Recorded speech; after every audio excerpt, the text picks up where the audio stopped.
Jamais pensei usar blusa aqui em Paulo Afonso. E ontem a gente foi fazer um belíssimo passeio pelo catamarã, pelos cânions. Que frio! Chuva, vento, mas que maravilha. Que privilégio vocês têm aqui, com tanta beleza que Deus nos dá para o nosso proveito, nosso deleite. Sou grato a Deus por essa oportunidade. Confesso que este assunto não é um assunto fácil e não é assunto que normalmente as igrejas consideram, embora seja extremamente relevante, principalmente para os nossos dias.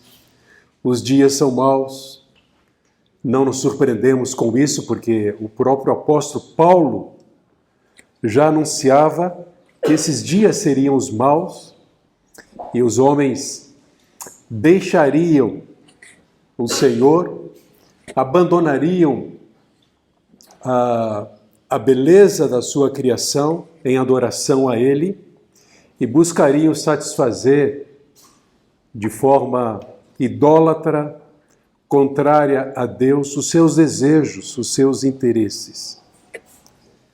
Na atual discussão sobre este assunto, e realmente é o assunto do momento, na sociedade, nas escolas, no meio político, lá no Planalto Central, na atual discussão, polêmicas e movimentos em torno da sexualidade humana, nós necessitamos, e como necessitamos, de um pensamento criterioso e de uma argumentação bastante prudente, sobretudo tendo conhecimento e domínio do que a Bíblia fala sobre sexo. E a Bíblia fala muito sobre sexo, sexualidade, gênero.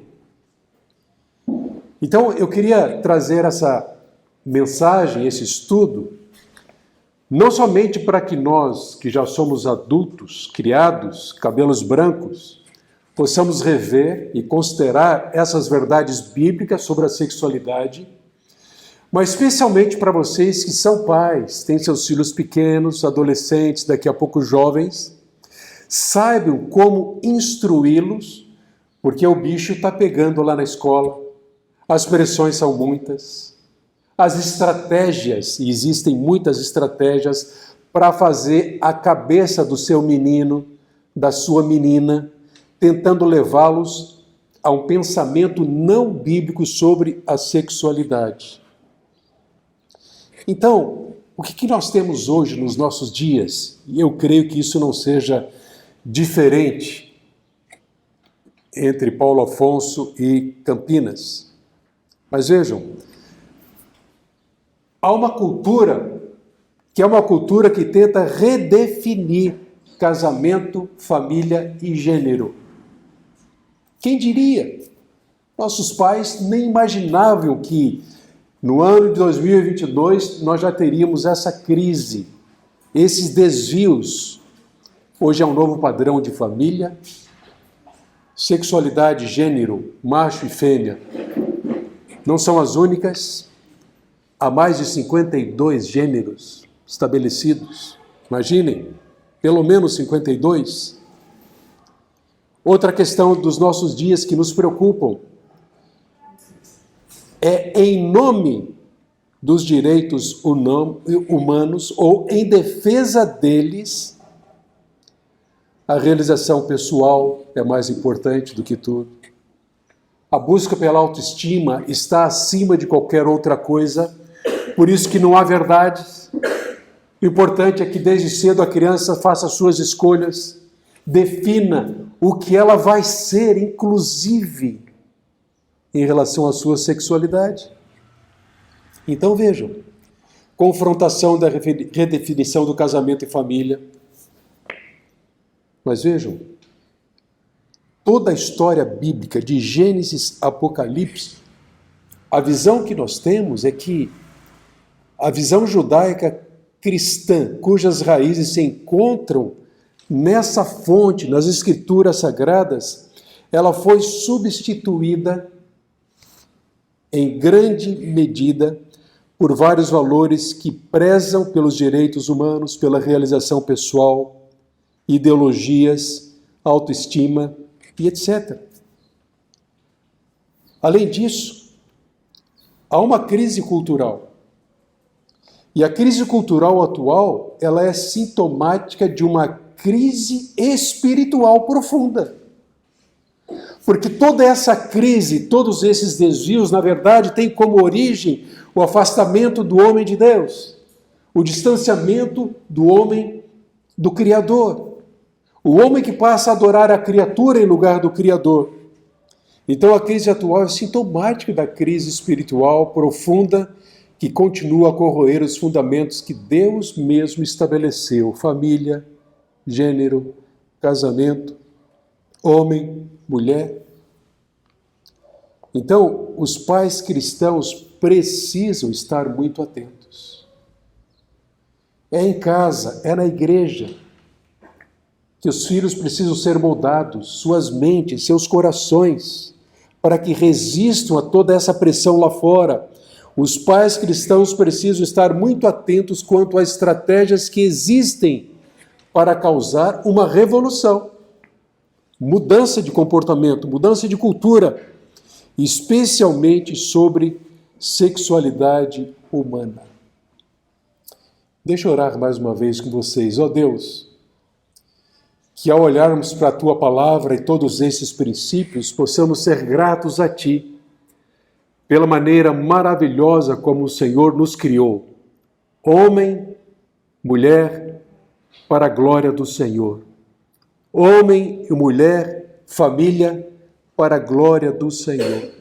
Dá-nos, ó Deus, também a disposição de revermos esses princípios, também a abertura para sermos confrontados com alguns enganos, equívocos, mas especialmente, ó Deus, dá-nos a disposição de seguir o Teu padrão, os Teus conselhos, que afinal visam a Tua glória e também a nossa felicidade, o nosso bem-estar, o nosso crescimento. Entregamos nas Tuas mãos este tempo e oramos em nome de Jesus. Amém.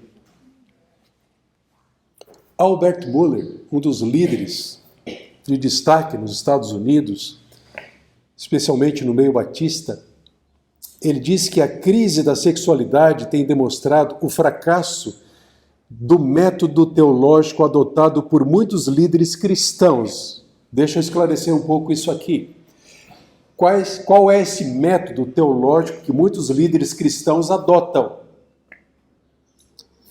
Ele chama isso de teologia da conformação ou da concordância. Já que a maioria faz, e se há amor naquilo que é feito, por que não buscar na Bíblia aprovação e consentir com práticas, ainda que sejam práticas condenadas na própria Bíblia?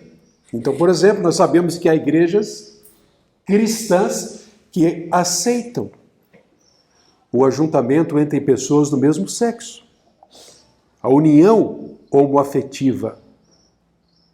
Ele diz ainda que pastores e igrejas devem aprender a indispensabilidade da teologia bíblica e devem praticar a leitura das Escrituras de acordo com a sua própria lógica interna.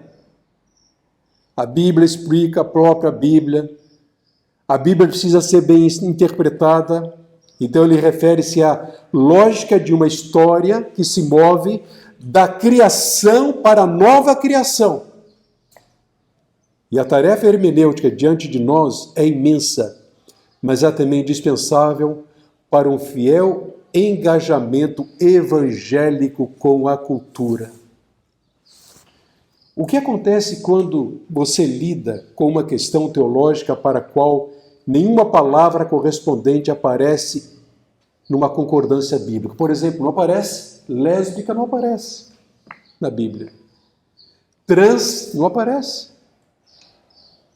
Bigênero, agênero, são expressões dos nossos dias. Muitos dos nossos filhos já sabem o que é isso. Isso é dito, é falado até mesmo por certos professores na escola. mas a Bíblia não menciona.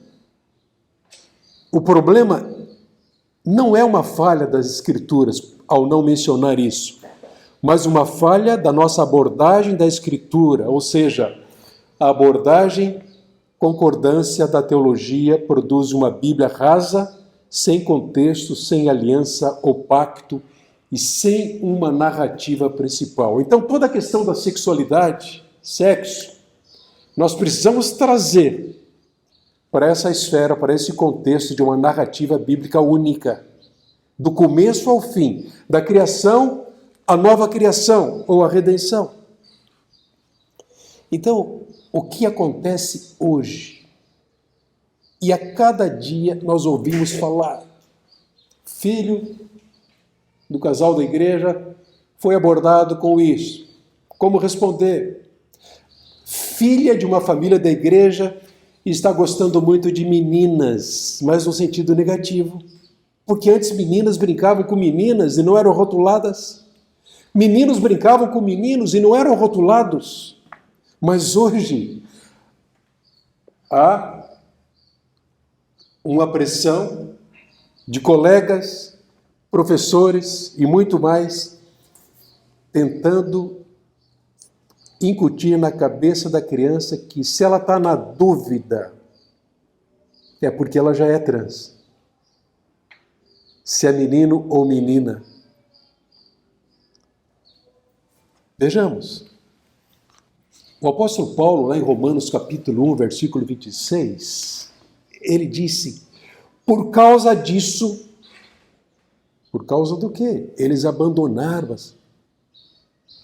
ao Criador para adorar a criatura. Eles trocaram a verdade pela mentira. Por causa disso, Deus os entregou a paixões vergonhosas. Porque até as mulheres trocaram o modo natural das relações íntimas por outro contrário à natureza. Que Deus maravilhoso é o nosso Deus, que não nos deixa ignorantes quanto a essas questões. A Bíblia é clara, a Bíblia é franca, é aberta. Ele ainda vai dizer no verso 27, da mesma forma, notem, também os homens, deixando o contato natural da mulher, se inflamaram mutuamente em sua sensualidade, cometendo indecência, homens com homens, e recebendo em si mesmos a merecida punição do seu erro. Parece que estamos lendo uma página de algum jornal nos nossos dias. Não é isso? É o que vimos, é o que se divulga, é o que a mídia encoraja. E no verso 28, Paulo diz, por haverem desprezado o conhecimento de Deus, a origem, a implicação espiritual, o próprio Deus os entregou ao modo de pensar reprovável para praticarem coisas que não convêm. Então, eu queria, ainda que de uma forma mais sucinta, trazer a nossa conversa aqui, o nosso tema, o nosso assunto, trazer essa questão para essa narrativa bíblica. Primeiro, porque nós precisamos de uma teologia bíblica sobre a sexualidade. Começa na criação. Por que Deus criou homem? Criou mulher, macho e fêmea. Por que Deus uniu o casal para a multiplicação da espécie, não apenas isso? O que o pecado fez? Nós precisamos ter essa compreensão. Ensinar aos nossos filhos. Por que acontece o que acontece nos nossos dias e que eles estão vendo o contrário nas Escrituras? Nós precisamos ensinar. Nós precisamos sempre apontar para o Senhor Jesus Cristo, em quem e onde há esperança para qualquer desvio da sexualidade. E não há dúvida, se não agora, mais tarde, nossos filhos vão fazer suas escolhas, mas é agora que nós precisamos conversar biblicamente com eles sobre todas essas questões, principalmente para apontarmos para a pessoa e a obra do Senhor Jesus Cristo, que resgata o ser humano desses desvios, trazendo a conformação e ao desfrute da sua sexualidade. Menino tem alma de menino, Deus o fez assim. Menina tem alma de menina, Deus a fez assim. E eles vão poder desfrutar plenamente disso no contexto do casamento, sobretudo por causa desse resgate, da obra da redenção em Cristo Jesus. Mas nossos corpos não foram criados apenas para esta vida. Um dia nós seremos resgatados. E há um propósito escatológico aí que envolve o nosso corpo também, que serão glorificados, transformados para uma nova vida. Então nós consideramos a sexualidade não apenas em função daquilo que Deus criou, mas também com a perspectiva da eternidade. E é para isso que Ele está nos preparando. Então, quão importante é considerarmos a sexualidade a partir dessa narrativa bíblica que apresenta essas 4 grandes cenas ou dramas na história. Primeiro, o que a Bíblia diz em Gênesis capítulo 1, 26? Pode abrir lá sua Bíblia.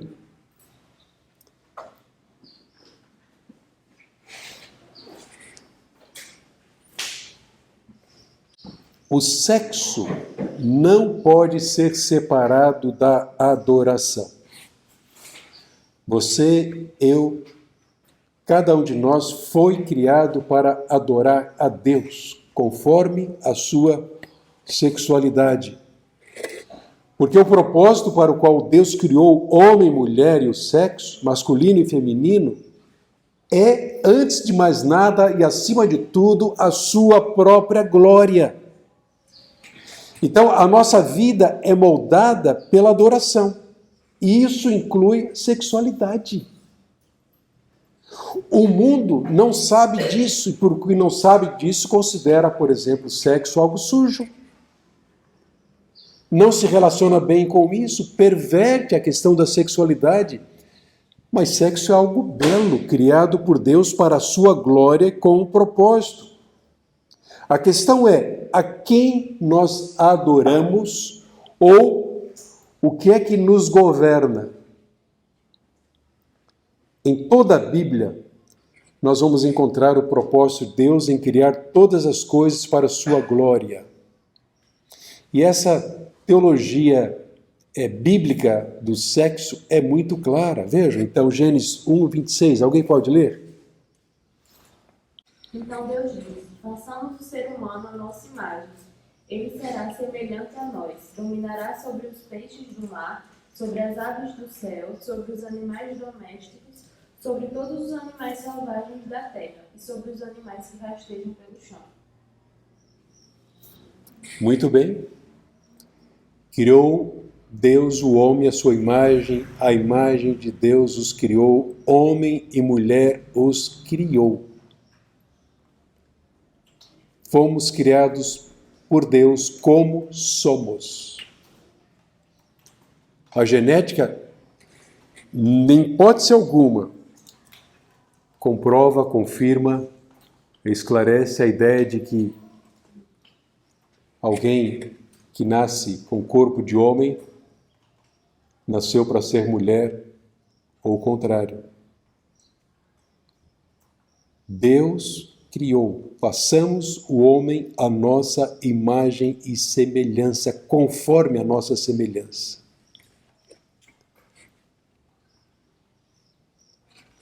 Gênesis 1, e aqui nós pegamos apenas alguns versos, o que Gênesis 1 vai mostrar aqui é que Deus criou o homem à sua própria imagem e semelhança, macho e fêmea os criou, e esse primeiro casal, Adão e Eva, eles receberam a comissão de multiplicarem-se, gerando outras imagens e semelhanças de Deus, sendo os dois uma só carne, pela união, e também Deus os incumbiu de sujeitarem a terra e governarem sobre ela. Vale a pena destacar aqui que os seus corpos lhes permitiriam cumprirem o mandato como portadores da imagem divina. Então, ambos experimentariam também o prazer sexual ao se tornarem uma só carne. E o plano de Deus é perfeito. Ele fez isto para a sua glória. O que devemos ainda entender é que nessa narrativa de Gênesis, nós percebemos que o gênero é parte da bondade de Deus, da criação. Então não é meramente, diríamos, uma construção sociológica, como se pensa nessa cultura atual, uma construção sociológica imposta a seres humanos que, de outro modo, poderiam negociar um número infinito de permutas. Nós não aceitamos isso. Nós não concordamos e não podemos. Se nós concordarmos e aceitarmos, nós temos que jogar fora a nossa Bíblia. Porque essa perspectiva, essa ideia, ela perverte completamente o Deus na criação, homem e mulher para a sua glória, e o sexo. Então vejam, como seres com corpos, homens e mulheres, recebemos do próprio Deus o dom da mordomia sobre a sexualidade. Olha que beleza e quão importante é nós ensinarmos isso às crianças desde cedo. Menina, você é mordoma, deve cuidar bem do seu corpo. Deus fez você assim, como é, bela para ser mulher. Menino, Deus te criou perfeito. Seus órgãos lhe foram dados para a glória dele. Cuide bem deles para a glória de Deus. Nós devemos também considerar, à luz de Gênesis, e o nosso estudo aqui não é sobre Gênesis, mas devemos considerar que a reprodução humana não é simplesmente para propagar a raça humana. Ela enfatiza que Adão e Eva devem multiplicar-se a fim de encher toda a terra da glória de Deus, refletida nos portadores da sua imagem. Opa! Então, se eu aceito, estimulo que aquela menina, ela pode escolher não ser menina, eu não estou simplesmente negando a natureza divina. Eu estou impedindo que ela seja para a glória de Deus. Se ela não aceitar a si mesma como ela é, como fora feita, como é que ela vai glorificar a Deus? Porque esse é o propósito de Deus em criá-la menina, assim como o menino de igual forma. Então,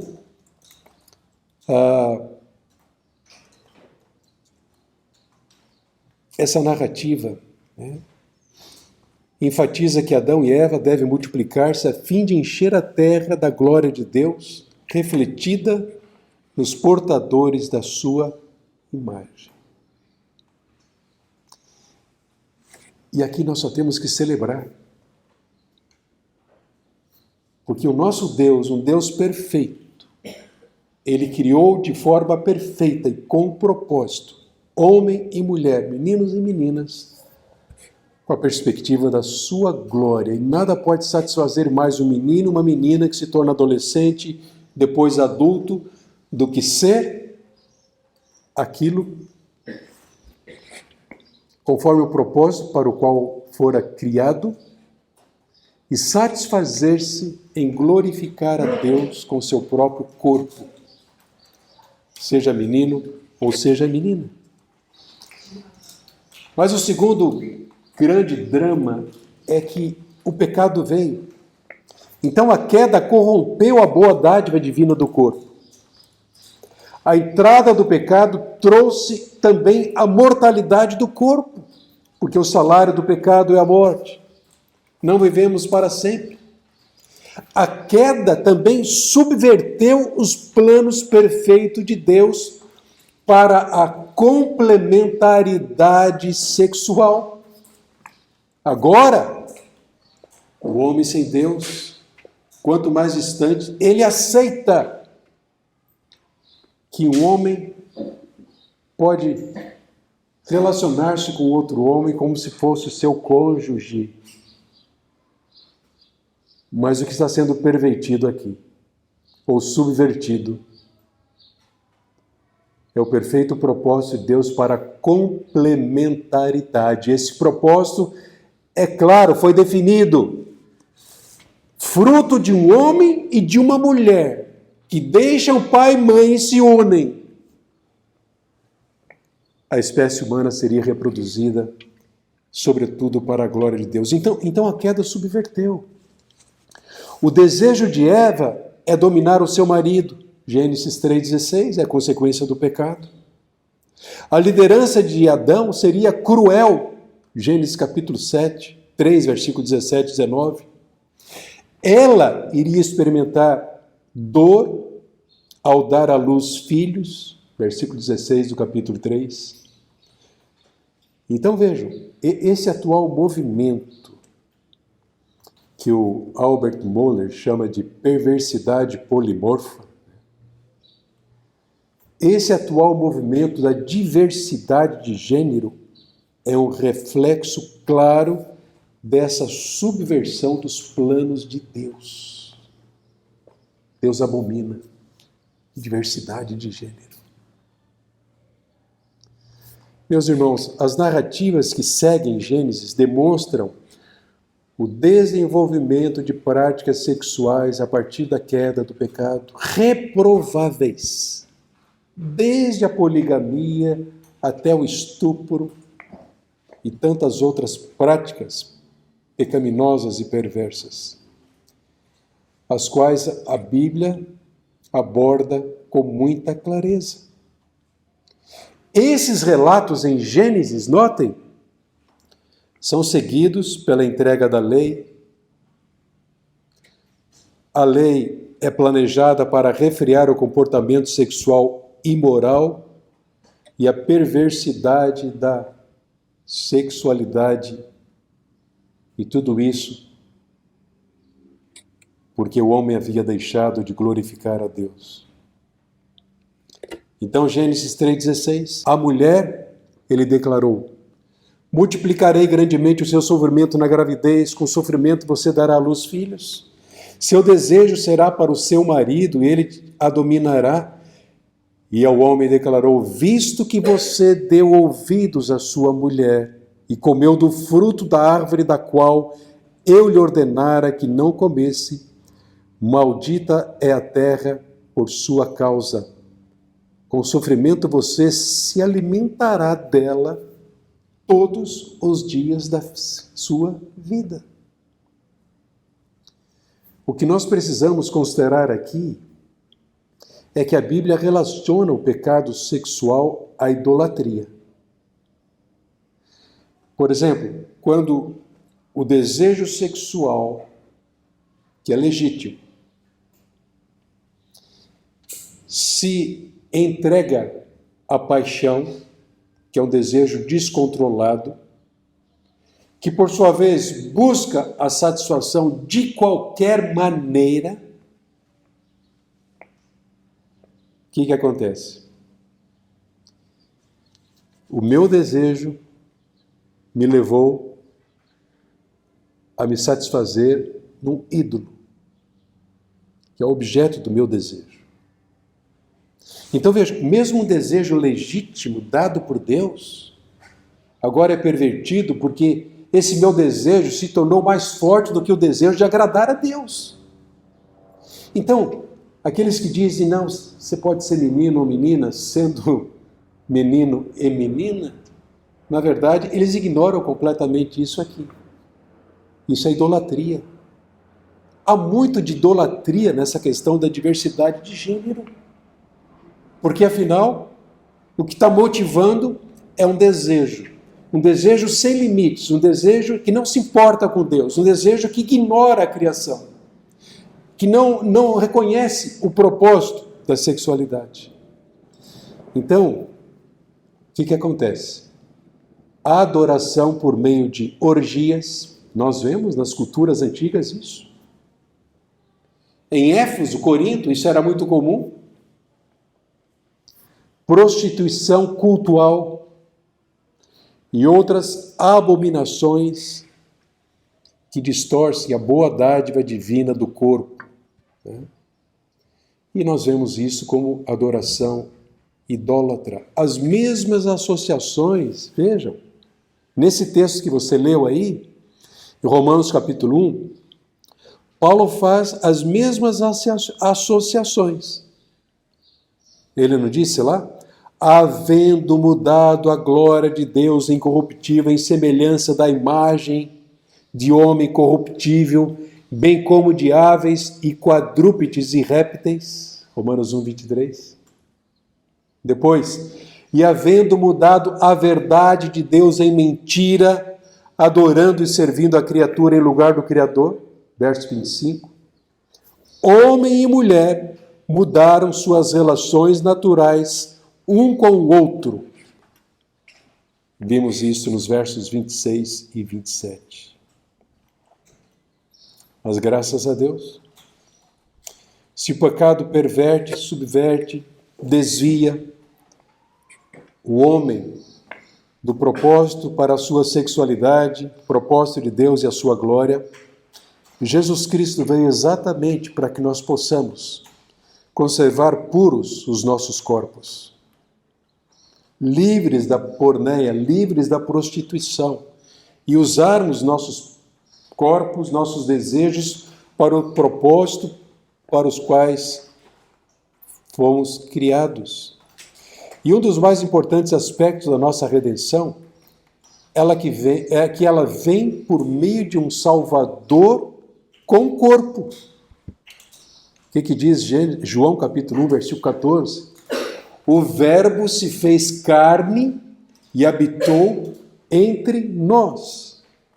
Então, a nossa redenção é realizada pelo Filho de Deus encarnado, que permanece encarnado eternamente. E é por causa disso que cada um de nós aqui podemos desfrutar plenamente da sexualidade que Deus nos deu.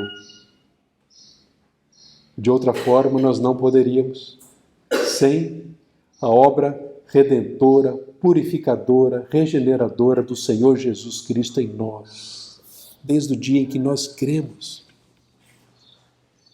Vocês poderão conferir esses textos. A salvação inclui alma e corpo. Paulo indica que esta salvação inclui não meramente a nossa alma, mas também o nosso corpo. Em Romanos 6,12, ele fala do pecado que reina em nosso corpo mortal e que implica a esperança da futura redenção corporal. Criação, queda, redenção, glorificação, novos corpos. Em Romanos 8,23, Paulo indica que parte da nossa esperança escatológica é a redenção do nosso corpo. Mesmo agora, em nossa vida de santificação, nós somos ordenados a apresentar os nossos corpos em quê? Sacrifício vivo e agradável a Deus, que é o nosso culto racional. Então nós somos convocados agora, em Cristo, a apresentarmos nossos corpos em santificação. Agora vejam só, além disso, olhando aqui para 1 Coríntios 6,19, Paulo descreve esse corpo redimido como um templo do Espírito Santo. Opa! Eu não sou mais meu, eu pertenço a Ele, meu corpo é templo do Espírito, e ele ainda claramente diz que devemos entender a santificação como tendo efeitos sobre o nosso corpo. Então, todo o nosso ser Nosso espírito, nossa alma, o nosso corpo devem perseguir a santificação. Não é maravilhoso essa obra de Deus? Com isso, eu quero dizer que a ética sexual, tanto no Novo quanto no Velho Testamento, é que trazem ou traz as regras para regular, então, as nossas expressões de gênero e sexualidade. Isso é muito claro na Bíblia. 1 Coríntios 6,18, 1 Coríntios 5,6. A palavra usada aqui é porneia. A porneia, de uma forma bem simples, é a imoralidade sexual de qualquer espécie. Não só estupro, mas pedofilia, pornografia e tantas outras formas.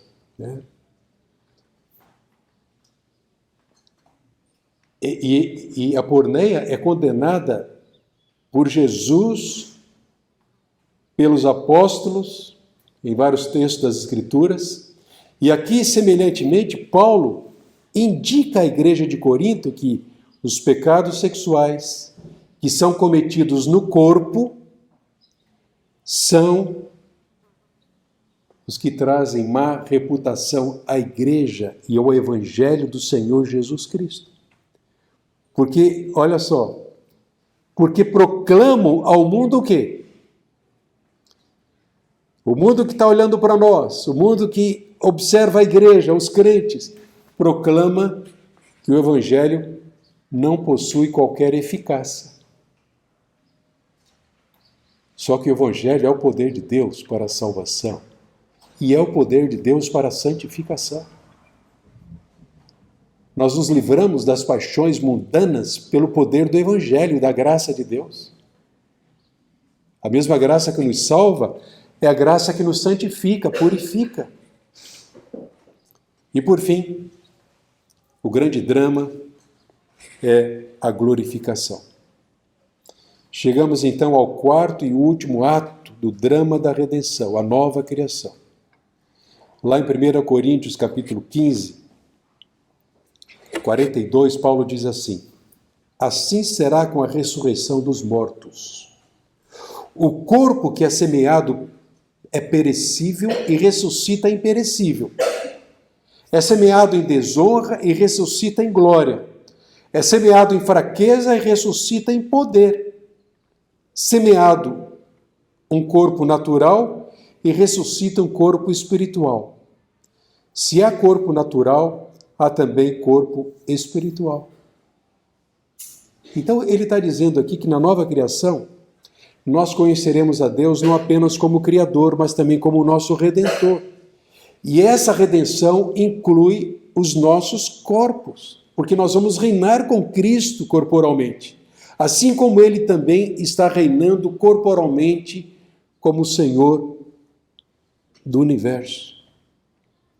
Então, em termos da nossa sexualidade, meus irmãos, embora o gênero permaneça na nova criação, o mesmo não ocorrerá com atividade sexual.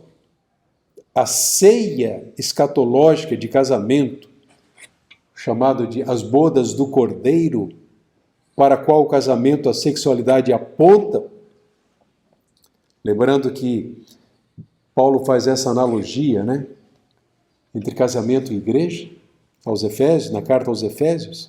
Então, terá finalmente chegado nas bodas do Cordeiro. Nunca mais haverá qualquer necessidade de encher toda a terra de portadores da imagem divina, como nós vimos lá em Gênesis capítulo 1. Em vez disso, a terra estará cheia do conhecimento da glória de Deus, como as águas cobrem o mar. Eu quero nessa parte final, eu tenho aqui até que horas? 10h40. 10h40? Tá. Fundamentos e princípios bíblicos sobre o gênero. a partir de alguns aspectos da teologia bíblica da sexualidade que a gente viu. Aspectos mais práticos aqui para todos nós. Primeiro, gênero tem a ver com sexualidade e identidade. Como eu disse, menino nasce homem e tem alma masculina. Menina nasce mulher e tem alma feminina. Simples. Claro, definido. Não há qualquer outra margem, qualquer margem para outra definição. E é isso que nós vemos no relato bíblico. Deus os fez homem e mulher, macho e fêmea. Segundo princípio, fundamento.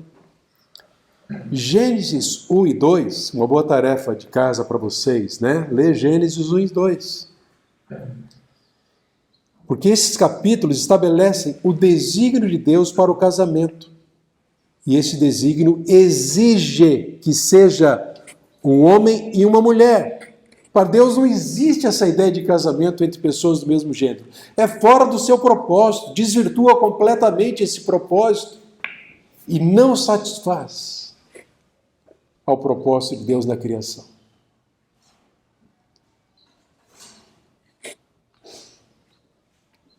A maneira como a mulher foi criada indica que ela é o complemento divinamente planejado para o homem. Está lá. Não é bom que o homem esteja só, farei para ele alguém que o auxilie e lhe corresponda. Foi Deus quem fez isso. Não é um animal que vai corresponder, não é outra mulher. Desculpe, não é outro homem, é a mulher, de forma perfeita. Depois que formou a terra, todos os animais do campo e todas as aves do céu, o Senhor Deus os trouxe ao homem para ver como esse lhe chamaria, e o nome que o homem desse a cada ser vivo, esse seria seu nome. Assim o homem deu nome a todos os animais domésticos, às aves do céu e a todos os animais selvagens. Todavia não se encontrou para o homem alguém que lhe auxiliasse e lhe correspondesse. Imagine ele olhando para a vaca, para a égua. Nada a ver comigo. A cabra, nada a ver comigo. Até que ele se contenta. Expressa esse contentamento. Porque o Senhor Deus fez o homem cair em profundo sono, e enquanto esse dormia, tirou-lhe uma das costelas, fechando o lugar com carne. E com a costela que havia tirado do homem, o Senhor fez então a mulher e a trouxe a ele. E aí sim ele disse, aleluia! Esta sim é osso dos meus ossos e carne da minha carne. Ela será chamada mulher, porque do homem foi tirada. Por essa razão, o homem deixará pai e mãe e se unirá à sua mulher, e eles se tornarão uma só carne. Quarto princípio. A natureza da união, uma só carne, pressupõe duas pessoas de sexos opostos. De uma forma perfeita, exatamente sob medida. A mulher para o homem para a mulher. Deus os fez à sua imagem e semelhança. Deus os abençoou e disse, sejam fecundos, multipliquem-se, enchem e subjuguem a terra, dominem sobre peixes, animais, assim por diante. Mais um princípio. Vamos ler juntos? Somente duas pessoas de sexos diferentes podem cumprir os propósitos procriadores do casamento. Sabemos que a ciência avança e os homens estão inventando formas de multiplicar a espécie. Mas Deus criou seres diferentes, e são apenas dois, sexos diferentes, para cumprir os propósitos procriadores do casamento, fruto da intimidade sexual entre o homem e a mulher. Vocês estão caladinhos, mas fiquem à vontade se tiverem que fazer alguma pergunta, tá bom?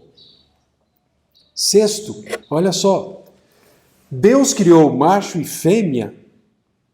Não existe diversidade de gênero na criação e no propósito dele para homem e mulher. Vale a pena enfatizar isto aqui. Para Deus não existe. Vocês estão preparados para serem considerados homofóbicos? Nós temos que estar preparados para isso. Nós vamos ser. Já somos. Porque não aceitamos outros gêneros criados pelos seres humanos, que pervertem o propósito de Deus. Sétimo, não menos importante, masculinidade e feminilidade são obras de Deus.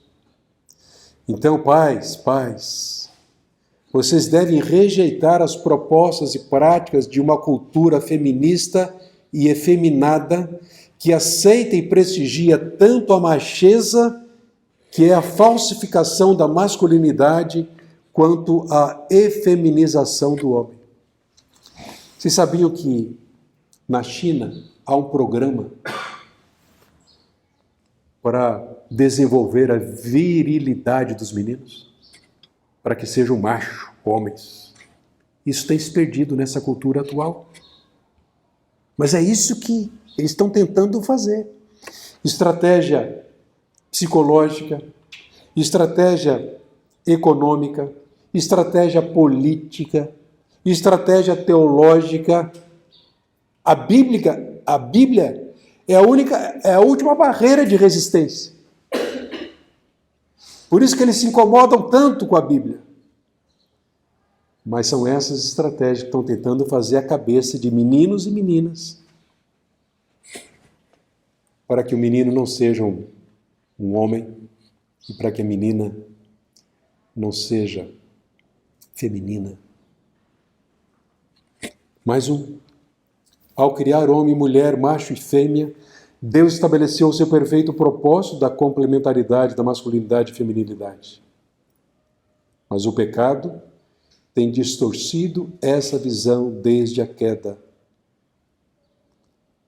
Lamentamos, nos preocupamos com isso, mas nos regozijamos porque a graça está redimindo essa visão. Como expressão da sua vontade moral imutável, Deus proíbe as práticas sexuais contrárias à criação. Vocês podem olhar para esse texto lá em Levítico. A punição era severa contra desvios da sexualidade. Mas não apenas Levítico, nós vamos ver nas cartas de Paulo também. 10. A atividade transexual. Opa, nós estamos agora usando um termo muito comum nos nossos dias. Assim como a idolatria é uma afronta ao desígnio do Criador. É depravação aos olhos de Deus. Então, para Paulo, homens e mulheres que se envolvem em comportamento transexual ou homossexual, ainda que estejam sendo sinceros, dando vazão aos seus sentimentos e desejos, eles detêm a verdade de Deus pela injustiça, revelam rebelião ao Deus Criador e serão passíveis de condenação. Meus irmãos, cabe uma palavra aqui. Nós não devemos ser simplesmente os acusadores, apontando o dedo. Essas pessoas são alvos do amor de Deus. Elas precisam ser alcançadas. Elas precisam conhecer a verdade que as ilumina, transforma. A vontade de Deus é que, mesmo que tenham abraçado uma opção trans ou homossexual, Deus quer resgatá-las para que desfrutem da sexualidade de uma forma verdadeira e não mentirosa e enganosa. Então, qual é o nosso papel? É muito importante. As portas têm que estar abertas, eles têm que ter liberdade para entrar aqui, ouvir a palavra. Nós vamos continuar rejeitando, condenando as suas práticas, nós precisamos manter amor para com o pecador. E nós estamos encontrando diariamente pessoas assim, elas vão chegar até nós. Por quê? Porque essas práticas são enganosas, elas não satisfazem. Elas levam à loucura, levam muitos ao suicídio, porque é uma confusão mental. E agora? Sou ou não sou? O que eu sou?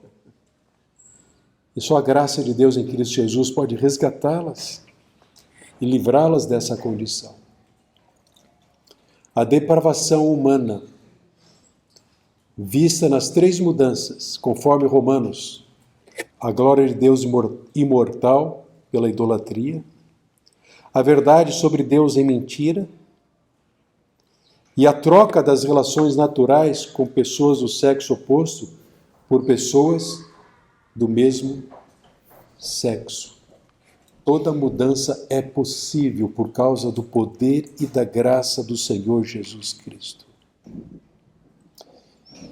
Os cristãos não devem se envolver em comportamento transgênero, homossexual, e nem aprovar aqueles que o fazem.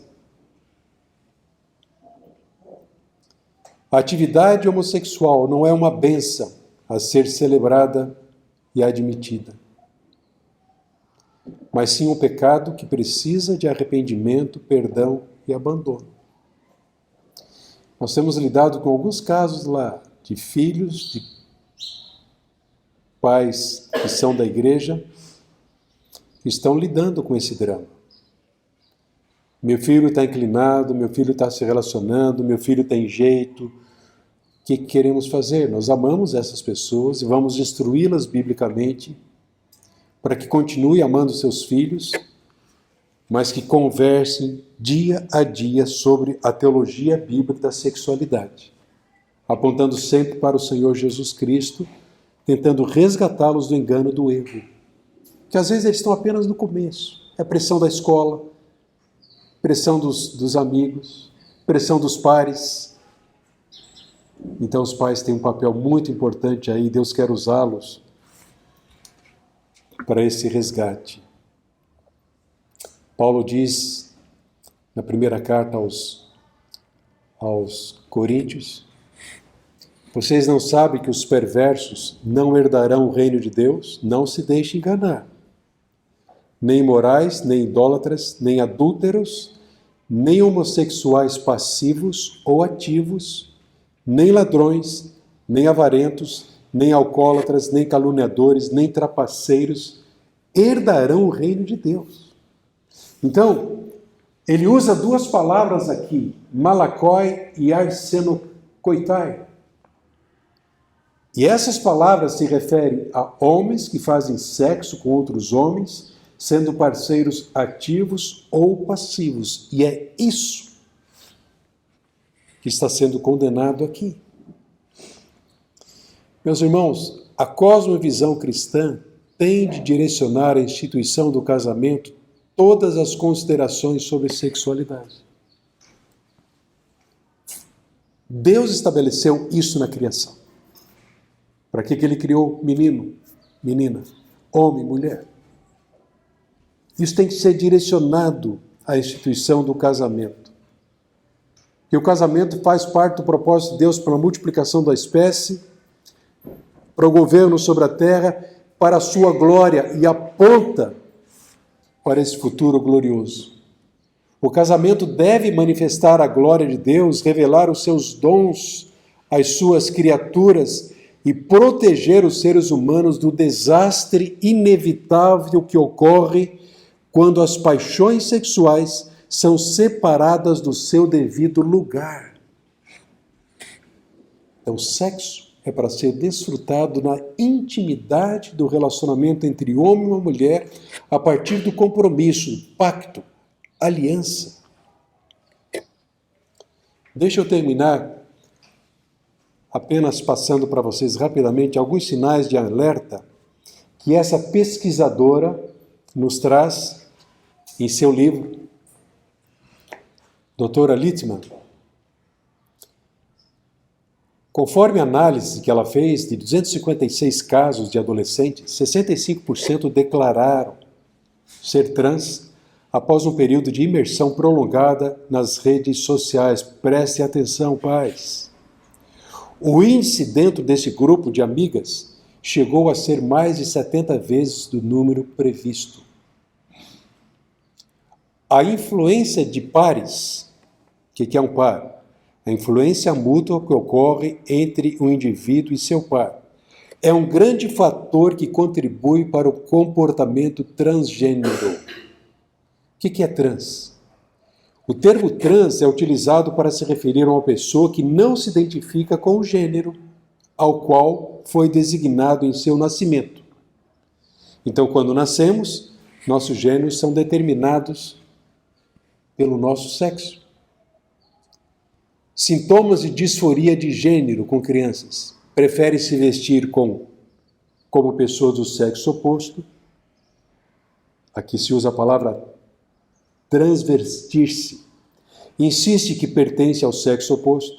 Deseja acordar com o outro sexo. Prefere participar de jogos e atividades associadas ao outro sexo. Tem sentimentos negativos em relação aos seus órgãos genitais. Importante os pais terem esse conhecimento. Os adolescentes estão cada vez mais expostos à pornografia e esse é um problema seríssimo. Não só em relação às crianças, mas também em relação a adultos, inclusive dentro das nossas igrejas. A pornografia representa um dos mais insidiosos ataques contra a beleza do sexo. E aqui eu trago algumas respostas de pais a essa pesquisa que a doutora Littmann fez. 80% das meninas têm cerca de 16 anos de idade. A maioria esmagadora não tinha nenhuma dos indicadores de disforia de gênero. E para ser classificada como disfórica, é necessário pelo menos 6 indicadores. 41% eram hétero antes, 47,4% foram classificados pela escola como muito inteligentes. 60% dos pais, cientes de gênero, disseram que houve uma melhora da sociabilização. Isso aqui é um carro-chefe para estimular o desvio. 70% dos pais possuem ensino superior, mais de 80% apoiam o casamento gay, 64% dos pais foram acusados de fóbicos por razão como discordar do autodiagnóstico, sugerir que a criança espere, usar pronomes errados, sugerir tratamentos psicológicos, etc. Vejam, essa pesquisa foi feita entre pais não cristãos. E é interessante que, mesmo sendo uma não cristã, a autora, ela considera muito sério isso, né? E nós concordamos com o que ela coloca como alerta aqui. Como é que os pais devem reagir, segundo a doutora? Não dê smartphone aos seus filhos. É possível hoje um pai não dar um smartphone a um filho adolescente? A questão é, se nós vamos dar, e eu acho que pode ser uma ótima ferramenta, quais são os critérios? Quais os cuidados? Há muitos grupos nas redes sociais, como TikTok, que estimulam transgênero, automutilação, anorexia, depressão e até mesmo o suicídio. Há grupos estimulando o suicídio, bullying. Ela diz, não abra mão da sua autoridade paterna. Opa! Os filhos estão controlando os pais nos nossos dias. Estabeleça limites. Isso traz segurança aos filhos. Não apoie a ideologia de gênero na escola de seu filho. Não há necessidade de expor a confusão de uma minoria para prevenir preconceitos. E é uma minoria. Não vamos entrar em discussão. vamos defender a bandeira da verdade. Traga a privacidade de volta à sua casa, nas suas redes sociais também. Não é interessante tudo isso? Ted Tripp diz que a consciência é uma aliada ao ensinarmos aos nossos filhos a entenderem seu pecado. Quando os pais fazem apelo à consciência dos filhos, eles evitam transformar uma correção em uma competição, e os pais não devem competir com os filhos. A controvérsia dos nossos filhos é sempre em relação a Deus, assim como diz Provérbios, a estutícia está ligada ao coração da criança. Então, a consciência dos nossos filhos, ora os acusa e ora os defende. Se o Abdênico permitir, eu termino aqui. Como é que os pais devem lidar com tudo isso? Paulo disse aos Coríntios, o que eu receio e quero evitar é que assim como a serpente enganou Eva com astúcia, a mente de vocês seja corrompida e se desvie da sua sincera e pura devoção a Cristo. Os desafios que temos como igreja, primeiro é convencer a nós mesmos de que crer na Bíblia não nos torna preconceituosos, em hipótese alguma. Segundo, os pais devem desenvolver um relacionamento de adulto com os filhos e apresentar a eles o ensino bíblico sobre a sexualidade. Se você não fez isso, faça. Conforme a idade, usando a linguagem própria, se ele é novo ainda, mas comece a fazer isto. Os pais devem sempre falar a verdade em amor. Ouça o filho, entenda a situação. Cuidado com julgamentos precipitados. Lembre-se, a imposição de pouco ou nada adiantará. Quem responde antes de ouvir, conforme diz Provérbio, comete insensatez. Falar a verdade deve incluir falar sobre todos os pecados, incluindo os pecados sexuais. Chamar pecado de pecado é extremamente importante. Os pais devem guardar a verdade de Deus para proteger a si mesmos e aos seus filhos e para confrontar a atual cultura da perversidade. Nós temos algo sólido, nós temos algo poderoso para enfrentarmos essa cultura perversa. Precisamos nos preparar e, em defesa da verdade, em defesa de nós mesmos e dos nossos lares, estabeleça princípios e regras que são inegociáveis. Por exemplo, amar a Deus sobre todas as coisas, sujeitar-se à sua palavra sempre. Mais prático, não namore com incrédulo e nem com alguém do mesmo sexo. Evite esse lugar. Não veja pornografia. Nós precisamos ser claros e objetivos e firmes ao estabelecermos esses critérios. Mantenha o padrão bíblico de comportamento sem facilitar e comprometer. Pais, há 2 mandamentos de adoração relacionados ao sexo. O primeiro deles, 1 Tessalonicenses 4, fujam da imoralidade. Segundo, glorifiquem a Deus em vossos corpos. 1 Coríntios capítulo 6. Se seu filho estiver em dificuldades, evite o confronto desnecessário para poder ganhar o coração dele. Desvios de comportamento são expressões do coração. Não adianta fazer ou dizer, para de fazer isso e faça aquilo. Deixa de ver pornografia e vá jogar bola. Não adianta falar isso. Você tem que mirar o coração dele. Porque aquilo que ele está vendo para se alimentar é fruto de um coração que precisa de purificação. Porque é do coração que procedem os maus pensamentos, os homicídios, os adultérios, as imoralidades sexuais, os roubos, as falsas testemunhas e as calúnias. Compartilhe com seu filho as dificuldades que você enfrentou. Como é que você se livrou? Como é que o Senhor Jesus Cristo te ajudou a vencer o pecado da pornografia no passado? Outros desvios, como é que você foi purificado? Como nós precisamos dar esse testemunho aos nossos filhos. Aponte sempre para a necessidade de Cristo e da sua graça para vencer a luta contra o pecado. Pais e filhos precisam experimentar o perdão, a liberdade, a esperança e a coragem que só existe no Evangelho do Senhor Jesus Cristo.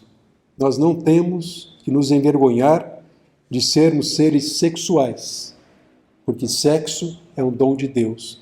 E não temos que negar que somos pecadores e nem a condição do mundo caído. Não temos que nos esconder por causa da culpa e do pecado. Não temos que lutar sozinhos. Não devemos pensar que mudança é algo impossível, sobretudo por causa da graça de Deus em Cristo Jesus. É a cruz de Cristo que nos tira do esconderijo. É impossível que um filho de Deus fique sozinho. O maior dom de Deus é Ele mesmo, é o próprio Deus. E também Deus lhe deu a igreja, para que ele não encare essa batalha sozinho. E por fim, ame seu filho pelo que ele é e não pelo seu desempenho ou comportamento. Expresse seu amor através de gestos e palavras. Abrace. Ore sempre por ele e com eles. 2 fontes para esse estudo com vocês. Podemos orar, não sei se o Abdênio quer levantar alguma questão, alguém queira compartilhar um pedido de oração. Acho que nós temos uma batalha importante. Vocês têm essa ideia? É uma batalha tremenda contra Deus, sua criação, seu propósito, especialmente na área da sexualidade. E é a área que o diabo mais apronta, né, para perverter. Temos que clamar muito a Deus por isso, mas não termos medo de sermos, como eu disse, taxados ou chamados homofóbicos por defendermos esses valores. Deus é quem nos guarda, nos protege.